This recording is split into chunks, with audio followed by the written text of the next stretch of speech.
ఆంధ్రప్రదేశ్‌లోని నెల్లూరులో 6,500 కోట్లతో టాటా పవర్ ఇన్వెస్ట్‌మెంట్స్ కోసం ఆంధ్రప్రదేశ్ సర్కార్ లోకేష్ గారి సమక్షంలో కూడా ఎంఓయూ కుదుర్చుకున్నారు. అంతెందుకు మొన్నటికి మొన్న 2 నెలల క్రిందట ఎగ్జాక్ట్‌గా 2 నెలల క్రిందట ఈ ప్రాజెక్టుకు టాటా పవర్ ఎనర్జీ లిమిటెడ్ ఏదైతే ఉంటదో వాళ్ళు కూడా ఆమోదముద్ర వేశారు. ఆ బోర్డ్ ఆమోదముద్ర వేసింది. ఇక ప్లాంట్ పనులు స్టార్ట్ అవ్వడమే. 200 ఎకరాలు ప్రభుత్వం కూడా భూమి ఇవ్వడానికి కూడా ముందుకొచ్చింది. ఇంకా నెక్స్ట్ అక్కడ ప్లాంట్ పనులు స్టార్ట్ అవ్వబోతూ ఉన్నాయి అని చెప్పి అనుకునే లోపే బ్రేకింగ్ న్యూస్ కనిపిస్తూ ఉంది. ఎకనామిక్ టైమ్స్ దగ్గర నుంచి అన్ని పత్రికలు రాసుకుంటూ వచ్చాయి. ఆంధ్రప్రదేశ్ని కాకుండా టాటా పవర్ ఒడిషాను చూజ్ చేసుకుంది. నీట్గా రాసుకుంటూ వచ్చారు. Tata power pics Odisha over Andhra Pradesh over 10 GW ఇన్గాట్ plant అని. ఈ ఇంగోట్ ప్లాంట్ లాంటివి అంటే ఇక్కడ నెల్లూరులో స్టార్ట్ అవ్వబోతున్నాయి. ఇక మనం భారతదేశం వాళ్ళు చైనా మీద ఇంగోటు ఈ వెంపర్లు దీనికోసం డిపెండ్ అవ్వాల్సిన అవసరం లేదు. ఆంధ్రప్రదేశ్ హబ్గా మారిపోతుంది అని కూడా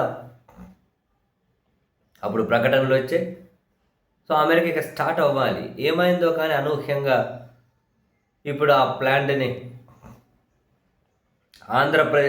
ఆంధ్రప్రదేశ్లో కాకుండా ఇంగాట్ అండ్ వేఫర్ మ్యానుఫ్యాక్చరింగ్ ప్లాంట్ని ఒడిషాలోని గోపాల్పూర్లో ఏర్పాటు చేయనున్నారు. సో ఆంధ్రప్రదేశ్ను కాదని ఒడిషాను వాళ్ళు లేటెస్ట్గా ఎంపిక చేసుకున్నారు. ఆ కంపెనీ CEO అంటున్నారు ఇన్సెంటివ్స్ అండ్ విద్యుత్ ఖర్చు తక్కువగా ఉండడం, ఇన్ఫ్రాస్ట్రక్చర్ సపోర్ట్ వంటి కారణాల వల్ల ఒడిషాని ఎంచుకున్నాము అని చెప్పి అంటూ ఉన్నారు. 6,500 కోట్ల పెట్టుబడి,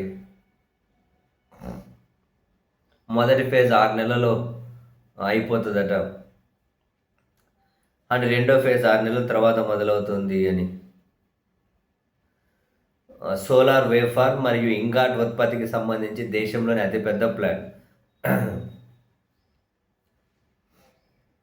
Tata power and next Madhya Pradesh, Odisha, గుజరాత్లో న్యూక్లియర్ ప్రాజెక్టులపై కూడా వాళ్ళతో చర్చలు జరుపుతూ ఉన్నారట.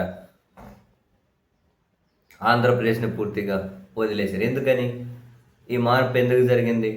ఆంధ్రప్రదేశ్ ప్రభుత్వం నుండి మనం ఏమైనా స్పందన ఆశించవచ్చా?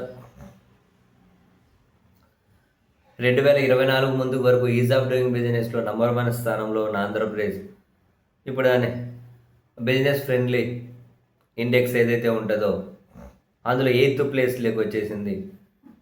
మరి ఇప్పుడు ఇంత పెద్ద ప్రాజెక్ట్ ఎందుకు ఆంధ్రప్రదేశ్ని కాదని? అంత చాలా డెవలప్మెంట్స్ ఉన్నాయి ఇందులో, ఇంకా స్టార్ట్ అవ్వాలి.